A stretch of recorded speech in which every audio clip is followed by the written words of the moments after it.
Telugu PMC ప్రేక్షకులకు స్వాగతం. Hi friends, మీరు గనక ఇప్పుడే మా ఛానల్కు వచ్చినట్లయితే మా ఛానల్ని సబ్స్క్రైబ్ చేసుకోండి. సబ్స్క్రైబ్ చేయడంతో పాటు పక్కనే ఉన్న బెల్ ఐకాన్ని క్లిక్ చేయండి. మా టీవీలో ప్రసారమవుతున్న సీరియల్ ఇంటింటి రామాయణం స్టార్ట్ అయిన కొద్ది రోజుల్లోనే సూపర్ హిట్ సీరియల్గా ప్రేక్షకుని బాగా అలరిస్తుంది ఈ సీరియల్. ఈ సీరియల్లో హీరోగా చక్రవర్తి నటిస్తుండగా హీరోయిన్గా పల్లవి నటిస్తుంది. ఇతర ముఖ్య పాత్రల్లో వరుణ్ రాజ్, యశు నటిస్తున్నారు.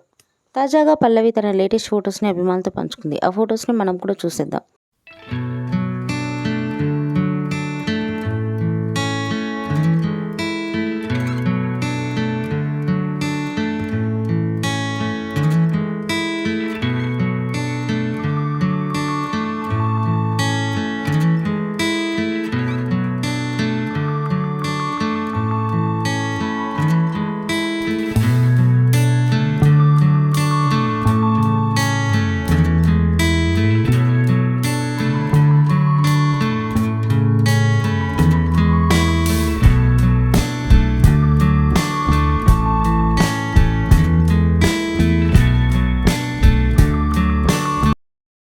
ఈ వీడియో మీకు నచ్చినట్లయితే లైక్ చేసి మరిన్ని టాలీవుడ్ లేటెస్ట్ అప్డేట్స్ మిస్ అవ్వకుండా చూడాలంటే తెలుగు పిఎంసి ఛానల్ను సబ్స్క్రైబ్ చేసుకొని పక్కనే ఉన్న బెల్ ఐకాన్ని క్లిక్ చేయండి.